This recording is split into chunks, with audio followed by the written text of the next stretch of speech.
Arcane tem feito muito sucesso, mas será que essa animação do universo de League of Legends realmente é incrível? Hoje vamos descobrir todas as técnicas utilizadas para fazer você amar a série, se interessar e ficar triste. Também analisaremos o arco de personagem negativo da Powder.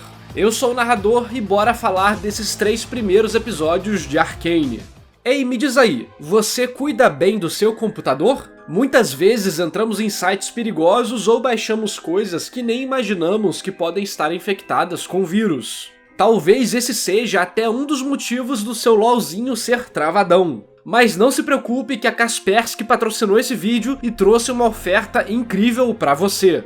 O Kaspersky Total Security é um antivírus que conta com o apoio de inteligência artificial e diversos analistas para sempre te dar segurança digital de última geração. E fica tranquilo que eles têm o Gamer Mode, que não atrapalha o desempenho do seu computador enquanto você estiver jogando. Assim sua partida no League ou em qualquer outro jogo vai rodar suave. Bom demais, né? Mas vai ficar melhor. Usando o meu link você ganha 50% de desconto no antivírus. E colocando o cupom NARRATIVANDO, tudo em letra maiúscula, você tem mais 40% de desconto no carrinho inteiro. Então já aproveita para colocar o Kaspersky Security Connection para ter um VPN de qualidade que te dá privacidade, segurança e liberdade na internet. Afinal, já chega de entregar seus dados sensíveis para site de malandro ou deixar o seu provedor sabendo que você procura build de Timo AD Mid. Acessem o link na descrição ou comentário fixado para não perder essa oportunidade. Nesse vídeo só analisarei a animação, não levarei em conta elementos de fora dela, como o lore de LoL e coisas do tipo. Logo no início do primeiro episódio de Arcane, temos coisas bem legais para se comentar. A mais óbvia é o contraste da música infantil com a violência no fundo. Contrastes são uma ótima maneira de destacar alguma informação, deixando claro alguns dos temas que permeiam a narrativa. O canto infantil em uma situação de violência cria uma atmosfera mais pesada do que se tivéssemos uma música agitada, gritos, etc. Pois é algo claramente fora de lugar e que não deveria se misturar. Podemos encontrar mais um contraste dentro da música em si, que trata de um pedinte de rua.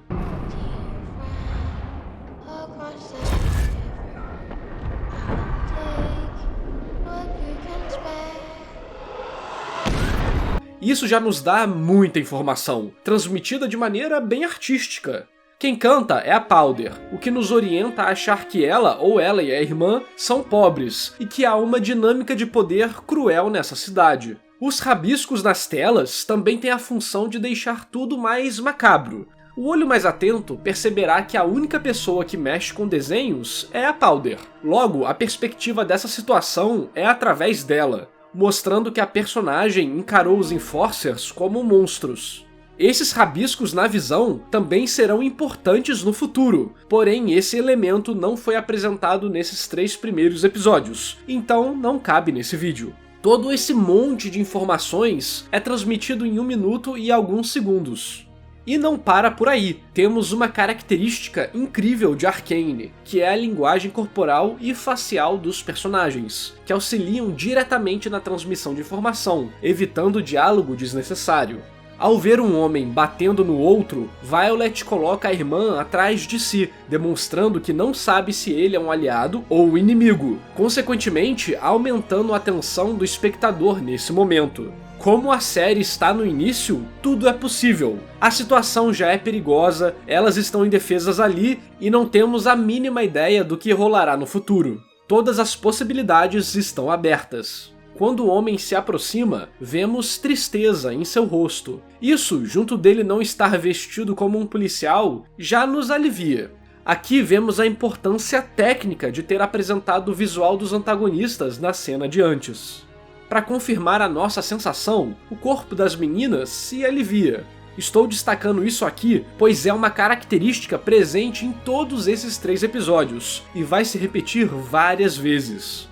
Diversas informações, contextos e emoções serão passadas através da reação corporal dos personagens, o que aumenta demais a qualidade da obra. Bem, sem mais nenhuma palavra, o clima é definido. Elas agora são órfãs, e Violet guarda um ódio dos Enforcers. Indo ao futuro, vemos as duas irmãs com mais dois amigos. A apresentação deles e delas crescidas também é ótima. Todas suas características de personalidade, físicas e aptidões são demonstradas de maneira orgânica. Uma cena muito legal que demonstra isso é quando a Violet chuta a porta enquanto seu amigo tenta abrir a fechadura furtivamente. O momento já deixa claro para nós conceitos fundamentais dos personagens, tanto em questão de temperamento quanto filosofia para abordar situações. Um ótimo uso de mostre, não diga.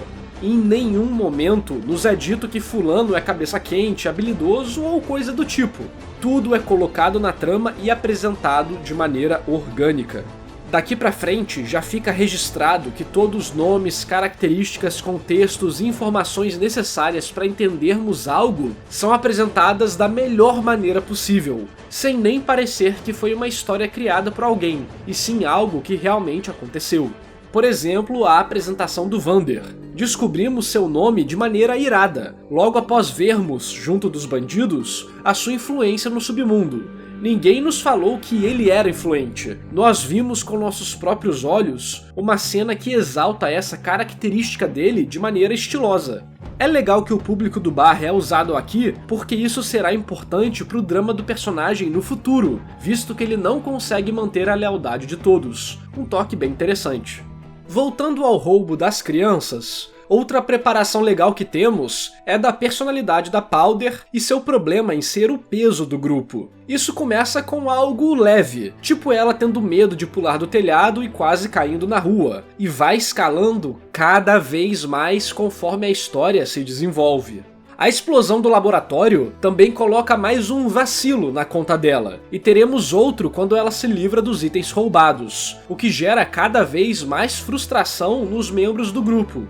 Gente, e que cena de luta, hein? Muito bem feita. Além de ser linda, assim como toda a produção de Arcane, que tem uma técnica incrível de 3D, ela é bem real e interessante. Assim como o laboratório que explodiu, essa cena conecta a história desses personagens com outros elementos da trama, dando peso às ações do grupo principal. A história anda por conta de suas ações, entende? Isso é muito importante, pois faz com que vejamos eles como pivôs da história, automaticamente gerando interesse pelo que eles fazem. Fora que existem vários elementos de construção de personagem nesse embate.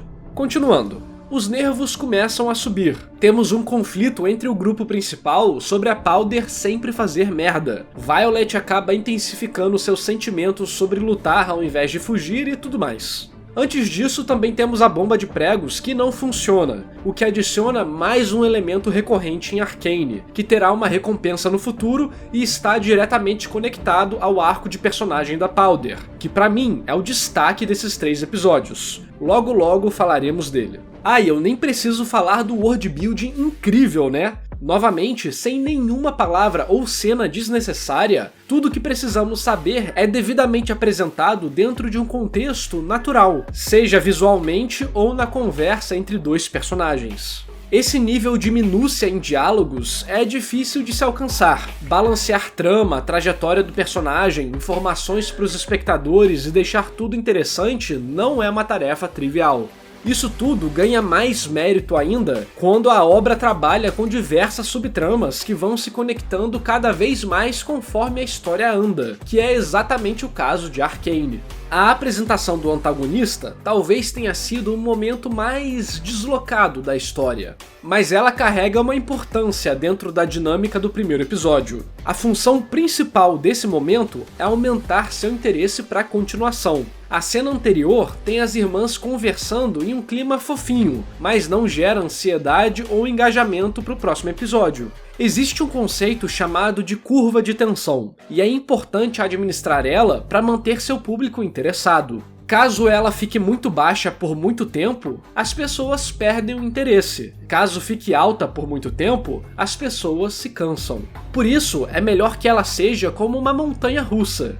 Pro espectador, o final fofinho do episódio 1 meio que resolve todos os problemas e deixa as personagens no mesmo status quo do início, ou seja, a tensão também fica baixa. Essas duas características no final de um episódio formam um fechamento que não necessariamente te dá aquela vontade de ver a continuação. Afinal, meio que já foi uma experiência satisfatória.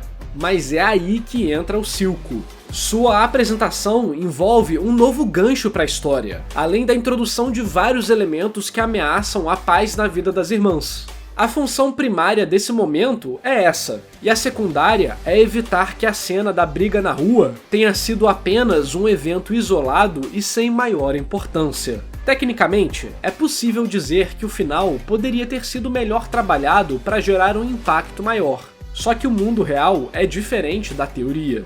Trabalhar dentro de um limite de tempo por episódio, limite de tempo de produção, fazer um malabarismo com diversos produtos e eventos associados à série, tudo isso adiciona um peso enorme. Vendo a qualidade desse primeiro episódio, mesmo que essa última parte não seja ideal, é impossível não falar que tecnicamente tudo foi incrível.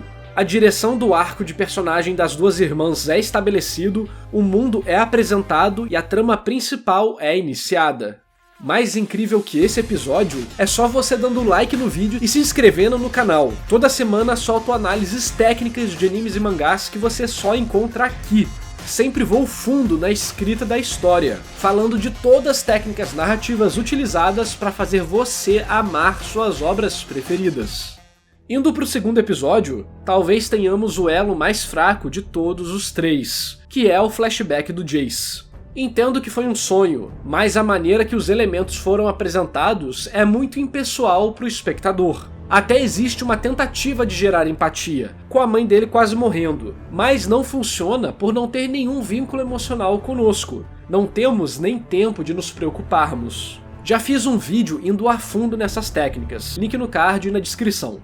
A maneira que o mago aparece e resolve o problema não cria a sensação de beleza, alívio e admiração que o personagem sente. E por isso, a motivação dele, da magia ser linda e poder salvar a todos, fica meio deslocada.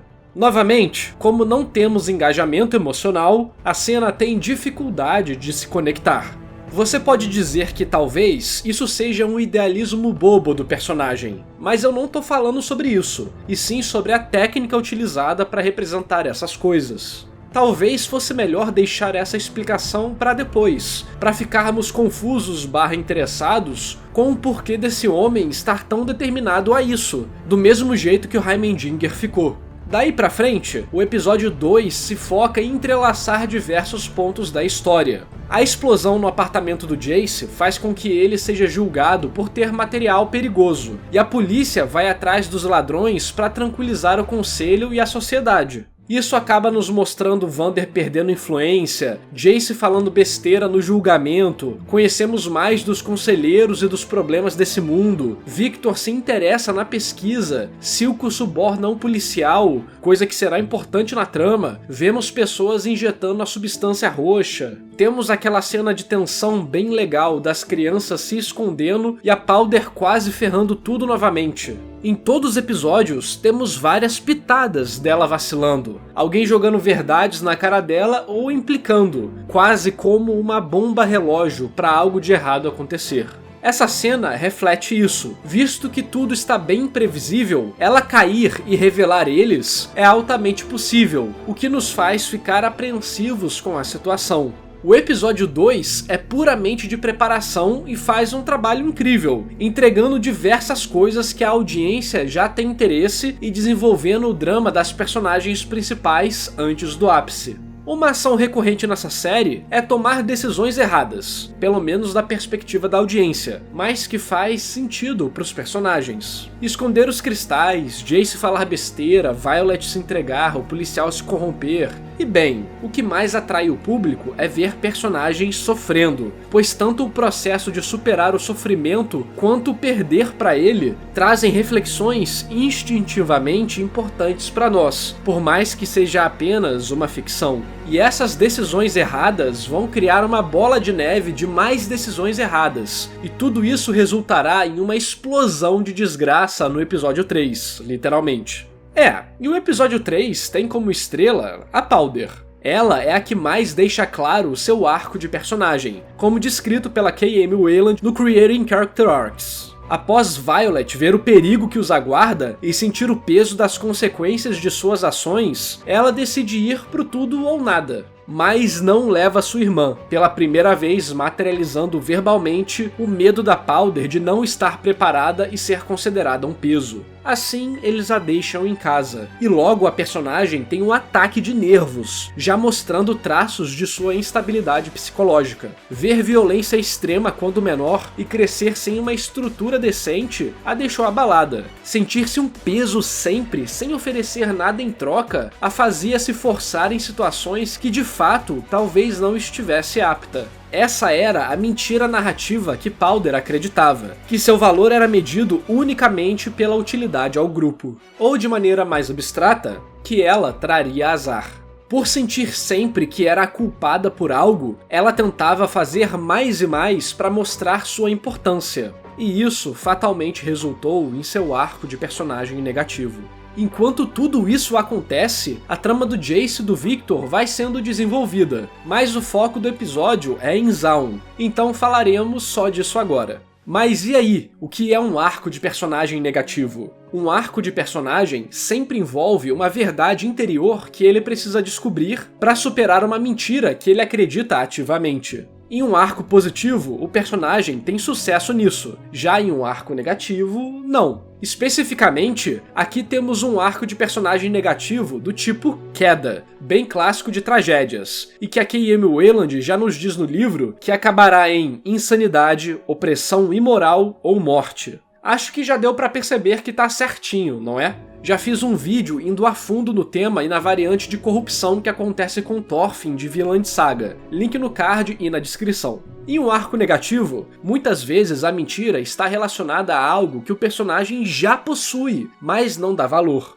Como falei, a mentira que a Powder acredita é sobre seu valor atrelado à utilidade. Porém, ela já possui uma irmã e um padrasto que a amam e fariam de tudo por ela. Infelizmente, Powder falha em perceber que eles querem que ela tenha uma vida relativamente normal e que tome o tempo certo para se arriscar em missões perigosas. A vida dela é valiosa para eles, e se algo acontecesse, ficariam devastados. Literalmente, ela possui um valor infinito, que nunca poderia ser alcançado apenas sendo útil em missões de grupo. A verdade que ela precisa alcançar deve ser algo como o impacto e importância que temos na vida dos outros vai muito além do utilitarismo. Ser um filho, irmão ou companheiro tem valor emocional insubstituível.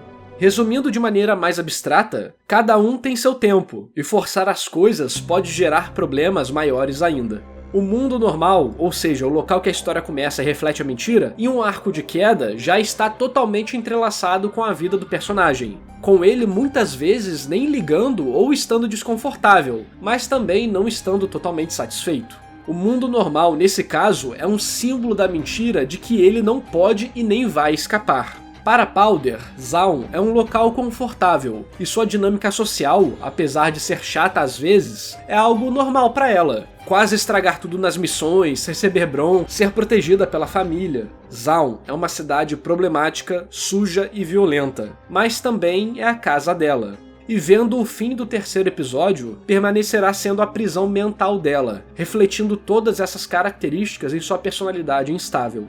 Antes de continuar a análise da Powder, temos que comentar algo interessante. A história nesses 3 episódios possui Violet como pivô. É ela que move a trama, que conversa com Vander, que tem mais tempo de tela. Powder é uma personagem principal, porém não é a protagonista, criando uma dinâmica presente em histórias de parceiros. Isso permite que alguns elementos mais abstratos presentes nas técnicas de arco de personagem possam ser menos intensos, sem deixar a trama fraca. Por exemplo, o primeiro ato de um arco negativo, que aqui está no primeiro episódio, mostra a verdade e a mentira coexistindo, mas a mentira acaba tendo uma precedência e se relacionando com a personalidade do personagem e tudo mais. Aqui vemos isso acontecendo com os erros dela, sua reação e a do grupo. Porém, tudo é sutil, visto que o foco não está nela. O segundo ato do arco negativo já está no episódio 3, onde ela reconhece a mentira, literalmente tendo o fato dela ser um peso jogado na cara dela. E ao invés de superar isso, ela cede, querendo provar de uma vez por todas que não é uma inútil. Na segunda metade do segundo ato do arco negativo, temos algo importante. Em uma queda, o personagem vai ser confrontado pela verdade, que aqui aparece nas palavras da Violet. Você é a única coisa que me resta. Se algo acontecesse com você, não saberia o que fazer. Aqui, o personagem sofre por sua mentira e não conseguirá o seu want. O want, ou querer narrativo, é o objetivo consciente do personagem. O da Powder é ser útil e ajudar o grupo, e especificamente nesse momento é ir salvar o Vander. Além de não conseguir o seu want, o personagem deve ser punido por essa vontade. Após sofrer por sua mentira, o personagem pode até repensar suas prioridades, mas ele quer tanto o objetivo da história que ele deixa tudo de lado e vai atrás mesmo assim. Bem, podemos ver que a definição da segunda metade de um arco negativo de queda é seguido à risca em Arcane, não é? Isso não é algo ruim. Administrar tantas informações de maneira orgânica é incrível.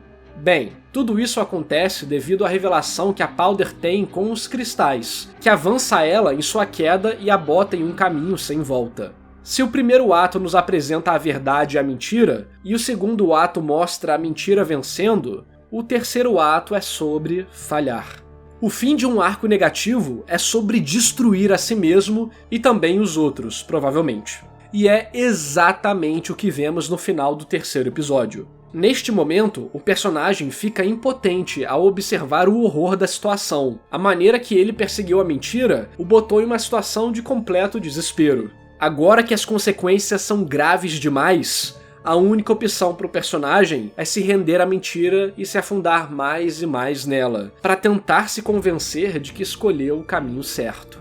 Novamente, podemos ver que os acontecimentos seguem exatamente a fórmula, a executando de maneira brilhante. Afinal, existe muito mais acontecendo nesse episódio do que só o arco da Powder.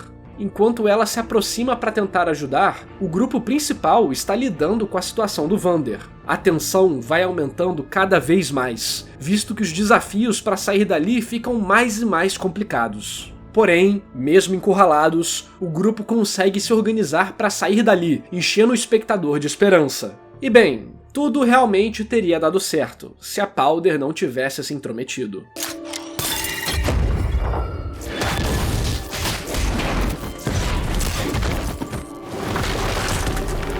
Double kill. O contraste da destruição absoluta e tudo dando errado, com a Powder feliz pela sua invenção ter funcionado pela primeira vez, dela ter sido útil pela primeira vez, é ótimo. A partir do momento da explosão, se inicia um incrível ciclo de tentativa e falha, utilizando diversas reviravoltas na trama.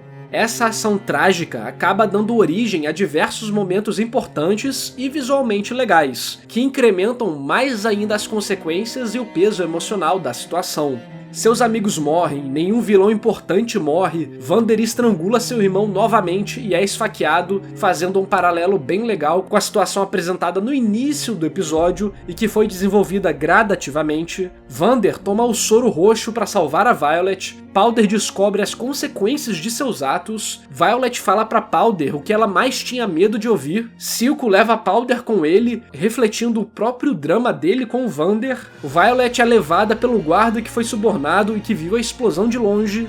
Eu acho que aqui, assim como a apresentação do Silco foi muito rushada, a transição da Powder pra aliada dele também ficou acelerada.